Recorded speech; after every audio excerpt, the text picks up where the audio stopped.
et Actualité TV. Tukutani mususu mokolo wa lelo pona kosola na matali politique ya République démocratique du Congo.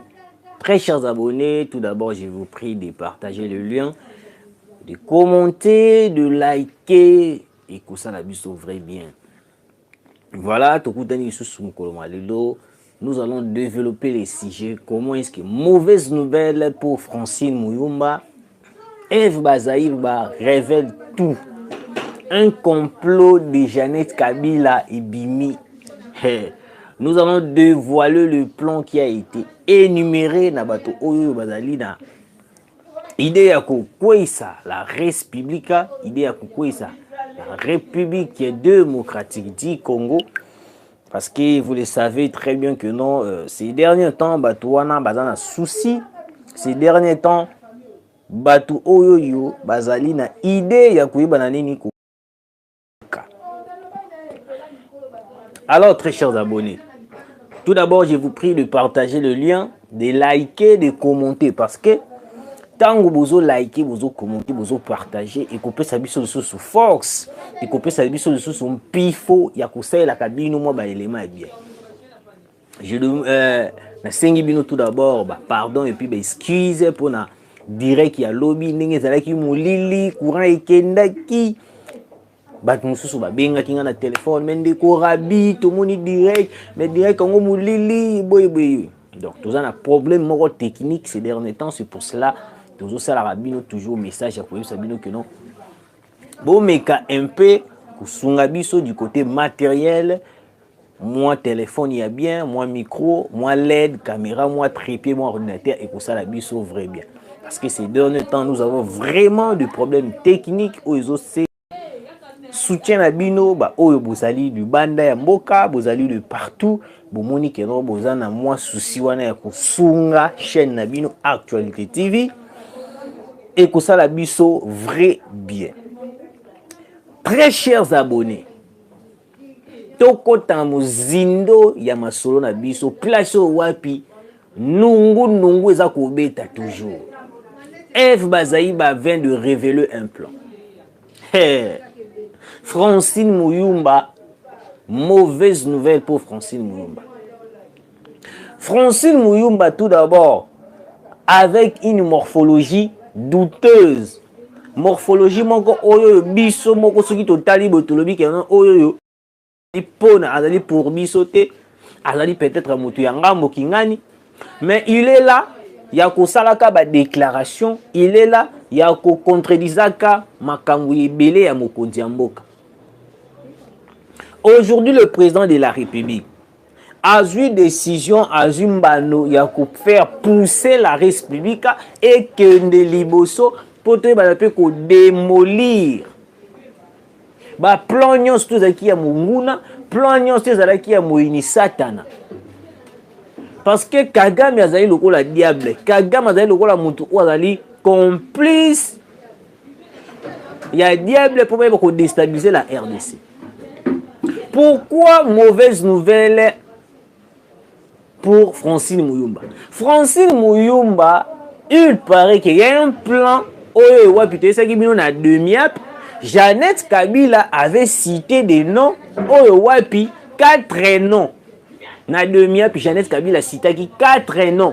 Le nom le plus lourd. Ba kombo oyo za na moi puissance moko na mboka na biso, bato oyo bazo comploter avec d'autres personnes pour déstabiliser la RDC.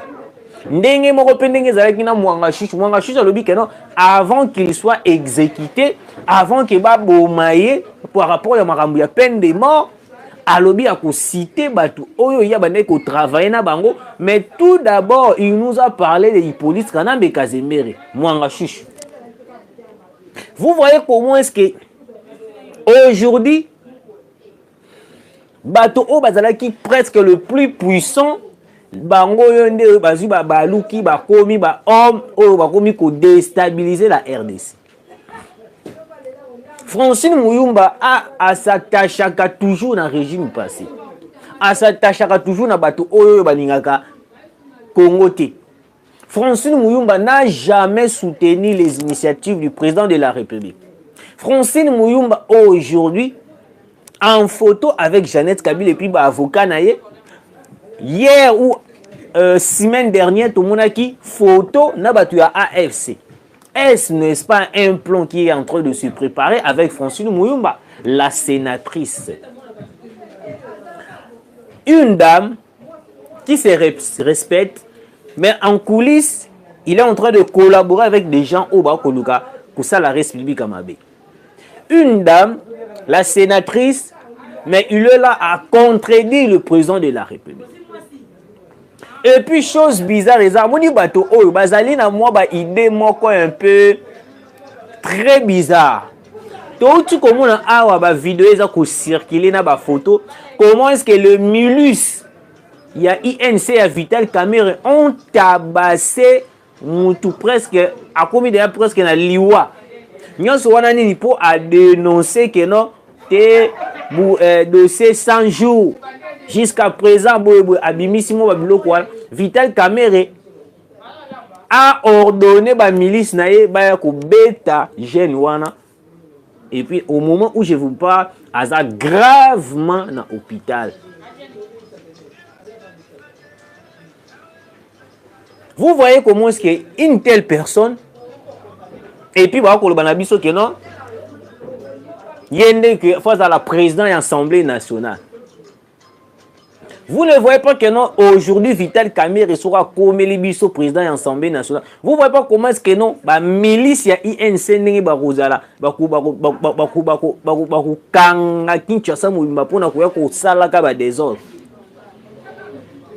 et puis, un député a tweeté à l'objet que biso to stingakate, biso to criticakate, mais ce qu'on critiquait biso toko sala ya minene o ko regretter na vie non.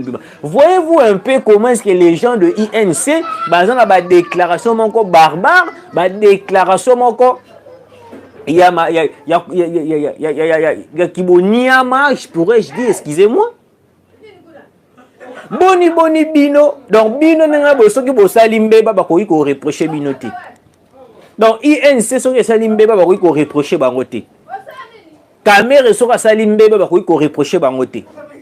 Donc aujourd'hui nous sommes dans un pays où ils en abatu o bazali intouchable, ils en abatu o bazali irréprochable.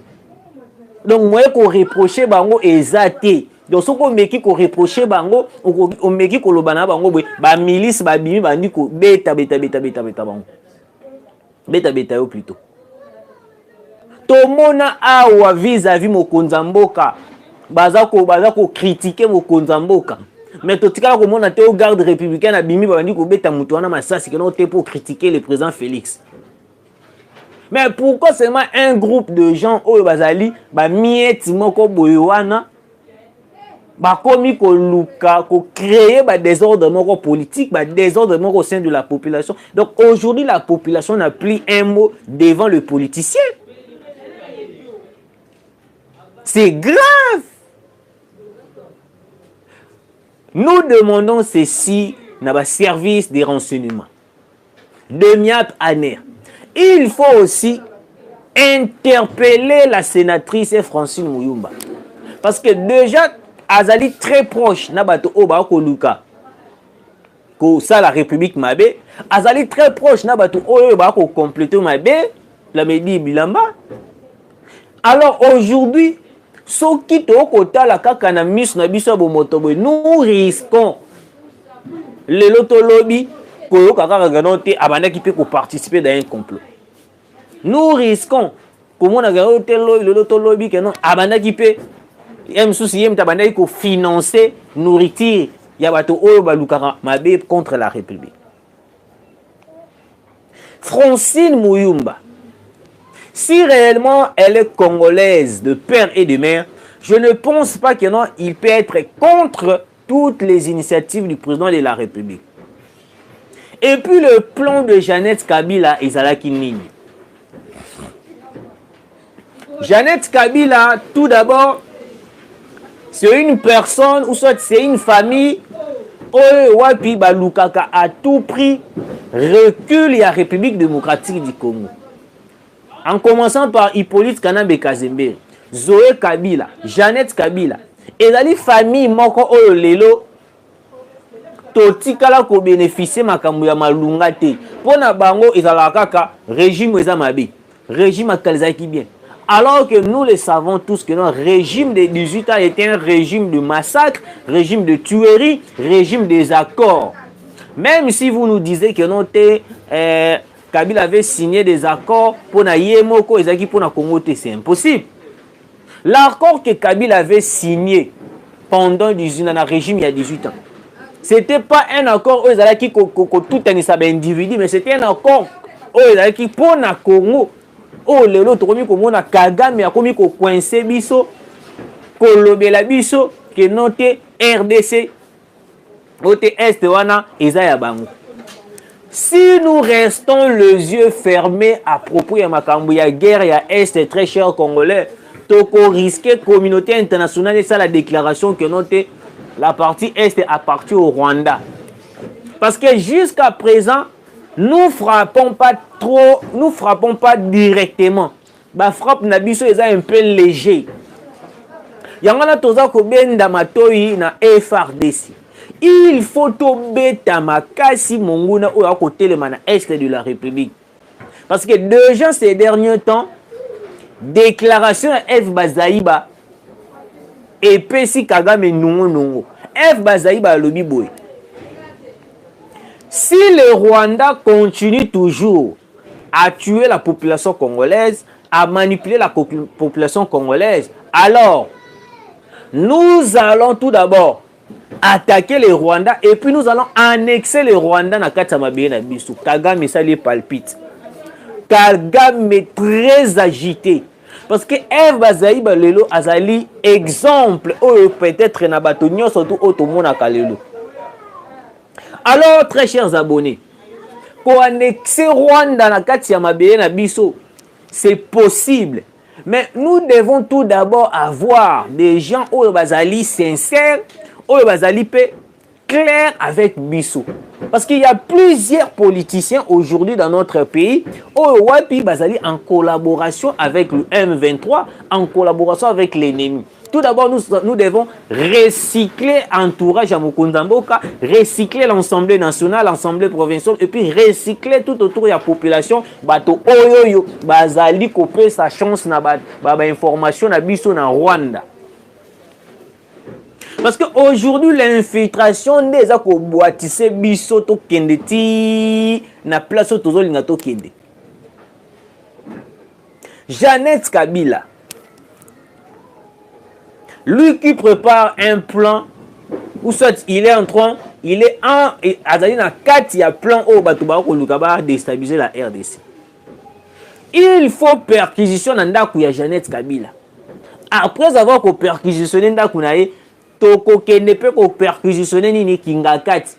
Parce que jusqu'à présent, tobele la gaga perquisition, mais service de renseignement et puis gouvernement, n'a nous besoin de décision T.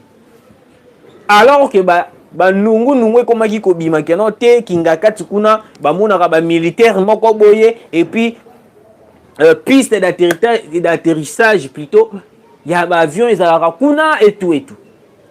Vous ne voyez pas que non, comment est-ce que Kabila aujourd'hui il est en train de créer un autre monde na kati ya azako créer pays mususu na kati ya pays na biso. La même personne, a participé à la sécession katangaise avec Moïse Katumbi. Voilà Hippolyte Kanambe. Bazali plus de 11 ont participé à la sécession katangaise. Donc aujourd'hui, je vous dis clairement que Batu Oyo, bazana ba idée, yakosa la sécession katangaise, Kabila en fait partie Moïse Katumbi, et puis na mutu mususu wana na bosani sukum. Baza plus de 11. Est-ce n'est-ce pas que non Jeannette Kabila aussi en fait partie parce que bango bazana makila ya ba trahison, bazana makila ya ba jida, bazana makila ya ba traître, bazana makila ya bazana makila moko ya ba génocideur parce que aujourd'hui financer le M23 c'est financer la mort de plusieurs Congolais. Voilà, c'est financer la mort de plusieurs Congolais. Il faut tout d'abord perquisitionner la maison de Jeannette Kabila. Ba combo oyo atangeli biso na demi-heure. Ça nous suffit pas. Parce que la plupart des gens oyo atangi, très chers abonnés, eza batu oyo déjà ba rejoindre déjà kuna na est, batu lokola ba Corneille Nanga okozwa ye wapi? Ata soka tangeli biso ye ndenga tangaki wana boy. Corneille Nanga tokozwa ye wapi? Parce qu'il est déjà entre les mains de Kagame, il est déjà là où déjà place au wapi et comme difficile ya kokanga. Mais mutolola Hippolyte Kanambe Kazemere, mutolola ba Francine Muyumba, baza batu moko, il faut interpeller Francine Muyumba et puis perquisitionner sa maison. Nous risquons aussi de voir une sénatrice à côté d'un complot contre la République. Parce que service de renseignement, malgré tout, beaucoup de la makambango ne sont tout dénonçaka. Mais il faut aussi que benga kabango directement ko auditionna kabango. Boze la rate makamboze peli moto nde bokomi ko benga bango. Ou soit boze la rate tant bazu ba pa ba komi ba exilé ba kei kuna ale komi keno bokomi ko landela bango. Toujours dénoncer à jour et nuit. C'est comme si service de renseignement va sauter. La maison ou cette villa, il y a Corneille Nanga, elle a la perquisitionner. Même la femme de Corneille Nanga, il faut la auditionner. Eh, Kachamata, Kachobo, Kingakat, il faut la perquisitionner. Nous ne voulons pas que demain ou le lendemain, tous à la surpris. Na otoko mona to na oyo kokome la république. Le plan de l'ennemi, c'est de renverser la RDC, anéantir évolution en Mboka, parce qu'aujourd'hui, la communauté internationale, ils sont en train de élaborer un plan aux alliés kozwaka ba figure moko ya minene ya Mboka na biso. Ba kotisa bango na complot et puis va faire avancer le plan et qui ne musika. Parce que chose bizarre Izanine. Vous remarquerez ces derniers temps aujourd'hui, ba komi kotinde la ba tout ba message que oté to couper ça au $80,000 mais tout d'abord to tinde $50,000 au région de AFC to koma ko bundela école. Moi-même que ngayo nga na sala émission, je suis victime. Si j'avais 2 téléphones, j'allais vous montrer le preuve. On m'a écrit sur un numéro inconnu. Mais si que non te to landa ba émission na yo, to mo yoza ko évoluer na yo bien, aux jeunes, mais to za na posa to koma ko travailler na yo. Ngatuni ba to koma ko travailler ndenge ni.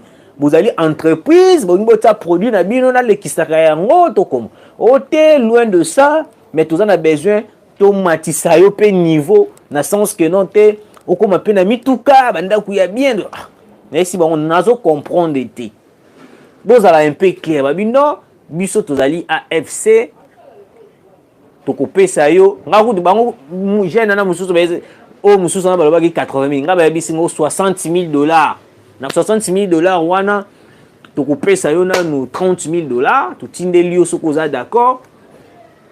Au salina nous ba démarche na oye ngoma tango koma goma nde tozi to baxeli yo $30,000 restant comme ça aux ala bien to koma ko travailler na AFC na AFC o ya Corneille Nanga na bingala banda ko yo kango na no mona ngolo wa théâtre ti batu ba ko loba keno te batu mo ba ko komela batu na message keno ba koma loko ba zwa yo ba intégrer na AFC ba pesa na bana ko yo kongo loko la théâtre. Malgré tout je faisais des émissions pour dénoncer mais na bana ko mo ngo loko la théâtre. So kaka lobby o ya pokwa o ya lobby ya pokwa ba tindelinga ba message ezali soki na kinda 2 téléphones j'allais vous montrer le preuve. Ba bisinga ba pesa nga $30,000 na rejoindre AFC. Et puis, quand on a rejoint bango, on a commis na goma, bah, pesinga reste en bongo, 30,000, ça doit $60,000. Vous voyez comment est-ce que l'infiltration, la corruption, ils ont mata niveau, bambongo, waliza bambongo, kaya ba poche ba tuté. Ce sont de l'argent, ils ont eu dans la communauté internationale. Bah, ça na ba pion na bango, bah, tu vois, bah, Jeannette Kabila, bah, tu le colla, bah, Hippolyte Kanambe, Corneille Nanga, Francine Muyumba, oyo wapi bazana ba mbongo ba mwanga chuchu ya ko finansaka ya ko luka ko corrompre des gens pour ba na ko lobela bango ko participer na bango. Si je te pas un Congolais de père et de mère, mais peut-être on mona we ba affaiblir yo pas dans une région de AFC. Mais Nathalie Patrie, Nathalie naza Congolais de père et de mère, jamais na koki ko rejoindre bato oyo bazo boma ba Congolais oyo bazali makila na nga bandeko na nga makila oyo bazali bato oyo o ernyo surtout ozo lia ozo penser que non bandeko na biso na Goma kuna balie nini tozo tambola bien ozo soma ba crédit ozo penser bandeko na biso na Goma kuna bazo sala nini na minute o msusu mbangu na mbangu ya kokimaka le M23. Alors Corneille Nanga a planifié un plan ya kubomaka ba Congolais et puis a koloba kenote c'est pour la patrie et ça pour na ko bundela ekolo. C'est le plan de massacre des Congolais. Le minerai de Roubaïa jusqu'à présent continue d'être transité à Mouchaki. Oui.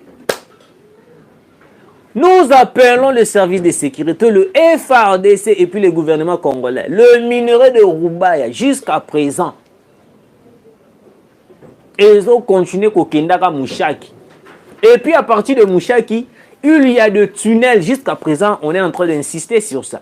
Il y a des tunnels où ils ont transféré en gros pour Rwanda. Le M23 sont au service du Rwanda. Les M23 sont au service de la communauté internationale. Et puis, il y a certaines personnes dans notre pays qui ont planifié comment est-ce que nous allons corrompre des Congolais. Nous allons tracer des chemins pour faire avancer la corruption, l'infiltration. Et puis, en retour, tout déstabiliser Mboka. Je n'ai jamais été convaincu dans ma camonios tout ya Francine Muyumba plutôt. Ba tweet na nyonso, maloba na nyonso, ils ont la rara contre la République. Il n'a jamais soutenu le président de la République, il n'a jamais soutenu le pouvoir en place, il n'a jamais soutenu les avancées de la République. Jeannette Kabila, la même chose. Il n'a jamais été franc avec le président de la République. Et puis, chose bizarre, c'est que non, Bazo Lingabati la biso Vital Kamerhe président de l'Assemblée nationale. C'est et le Congolais bako télé mabasali pe ba marche. Déjà tant Bazo qui est déjà ministre de l'économie, plusieurs Congolais ba tombo kaka. Parce que ba yeba ki déjà que Vital Kamerhe azana makila ya ba jida ndenge moko na ba Moïse Katumbi. Azwina nous ba travailler na Kabila juste ateki Kabila. Kabila na ba kanda na yewana un rebelle azwa salini abimisa ya botole passeport botole nationalité akomi exil akoma ka kotala kaka République démocratique du Congo na fenêtre na avion. Alors aujourd'hui ce même gens bazo déambuler tout autour ya population pour baloba keno te Kabila zonga te Tshisekedi azo sala mabe te boye. Mais en coulisses ce sont des gens qui sont en train de financer le rebelle, de corrompre la population, et que ça la infiltration dans Kati Mboka.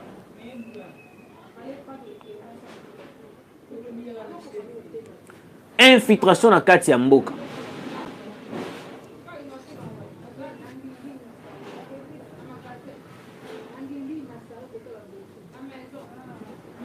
Bomoni compliment yande kona biso nengate Congolais azomi tunate pourquoi kaka Joseph Jeannette Kabila et puis na Zoende bazokima parce que bayebi que non bazali na plan moko noir contre la République. Parce que aujourd'hui ba kombo oyo koma kotanga mabe na mboka na biso ba kombo oyo ezali mal réputé. Ba kombo oyo ezali mal réputé na mboka na biso ezali ba kombo ya bakara ya bakabila. Yango bomoni Eve Bazaïba alobi que non, si le Rwanda continue toujours tokubeta dans le M23, tobeti dans le Rwanda, et puis tu as annexé à mon bien nabiso. On a Eve Bazaïba. Eve Bazaïba a haussé les tons. Depuis la déclaration de Eve Bazaïba à Lubaki Bongo, Kagame na Kingaka Tsukuna très agité. Aomi Lobela. Oh, le sous-sounan, le sous-sounan, la déclaration. Donc aujourd'hui, Eve Bazaïba a commis un esprit moko ya ba militaire. Yango to zande na besoin ya ba ministre ya boy. To zande na besoin ya batu ya boy na mboka na biso. To zande na besoin te ya batu oyo bakendaka ko se rebeller na Sud Kivu batu roi ba Vital Kamerhe. Bakendaka ko se rebeller ko tinda ba milice na bango ba betaka population. Hein? Vital Kamerhe instruit ses milices pour tabasser une personne devant le palais du peuple. Pourquoi? Parce qu'il a dit seulement que non, il y a 100 jours et qu'il n'a wapi. Et puis Vital Kamerhe a se sentir lésé, à se sentir humilié pour balobi na vérité. Et puis a tindi ba milice na ba ko sala nini, ba ko tabasser jeune wana. Et puis chose bizarre c'est que non, bazo beta eloko la muibi. De milice de l'INC, bazo beta jeune wana lokola moyibi devant le palais du peuple. Et puis moutou ya boybolobi kanote azala président de l'Assemblée nationale. Ngala ko souhaita tabatata F Bazaïba premier président de l'Assemblée nationale. Batata F Bazaïba premier ministre. Mais Vital Kamerhe na Congo na biso ya lelo azo mérité le sous-poste mon côté na ko gérer mboka na biso. Parce que déjà to mekié na économie au place au wapi a saleli biso ba éloge na sala trop na économie. Je connais l'économie. Nazo ba diplôme na économie. So ki kaka pour pesa nga chance dollar ezo kita. Dollar ezo sala ba dollar ezo sala ba tioga na poste ya économie wana. Kao na kao. Lelo ti olongwe ministre économie to moni à ta place dollar ekitité to ebité soki na ndaku na yo na villa na yo nde dollar ekitaki mais biso ba congolais au contraire dollar ezwaki sous c'est mati to longo soki na 24 ou 25 mati lisusu obomi lisusu dollar Vital Kamerhe au sali le côté na dollar kaka mbanga ya pamba ba français belé. Je vais faire ceci, je vais faire ceci, je vais faire cela, je vais faire... Allez, vas-y, sous le président de l'Assemblée nationale. Voilà, c'est que beaucoup mieux jouer na ba Congolais. Beaucoup mieux jouer na ba Congolais. Avant de terminer, très chers abonnés, je vais vous dire une chose très importante. Au moment où nous sommes, très chers abonnés, Kounda-Batoire vient d'être piégé. Voilà, Kounda-Batoire piégé. Comment est-ce qu'il est piégé? Kounda-Batoire a salaki ba déclaration ces derniers temps ya kolobakelo. Il est le plus puissant de rebelles. A la capacité ya kokota Goma à neutraliser et puis à Bimi parce qu'il est le rebelle le plus puissant. À lobby. Mais il est en train d'oublier que ceux qui ont pensé que RDC Oezalaki, to armée Oezalaki et politique Kanambe, ce n'est plus la même, le même armée. Armée autocomi nango lelo komi armée moko avancée professionnelle et puis le matériel nabiso ba matériel nabiso il a ba matériel sophistiqué. C'est pour cela Kounda-Batoire ba retracer qui ba appel naie téléphonique place au wapi tout le monde qui a en communication avec Kagame, ils étaient en train de préparer un coup ya wapi ba ya ko attaquer le Soussou Goma. Yango bomoni ke Kounda-Batoire akomaki ko sala ba déclaration en coulisses ko lobaki tekelo akoyi ko kota Goma abimi asali oelinga sala abimi. Il est le rebelle le plus professionnel. Vous voyez comment est-ce que les gens oh ba mesani de ko boma batu na makila ko tangisa makila batu ba koma komi benga même ba professionnel. Mais Dieu grand Après avoir retracé les appels de coups d'abattoir, nous avons su que non, ils étaient en train de préparer déjà leur plan. Comment est-ce qu'ils vont neutraliser Goma? Bazoluka ba plan tout ba na konini, ba na ko neutraliser Goma. Mais le plan a été déjoué. Le plan a été déjoué, coup d'abattoir démasqué.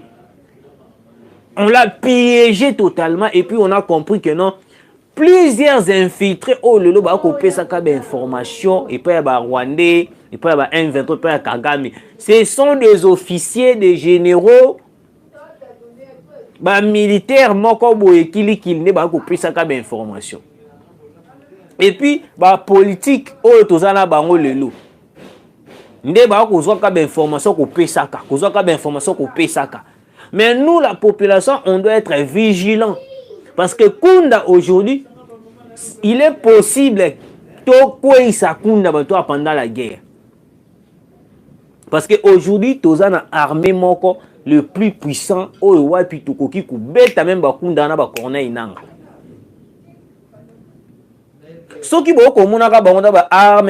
c'est parce que la France avait décidé clairement de les soutenir militairement et puis financièrement.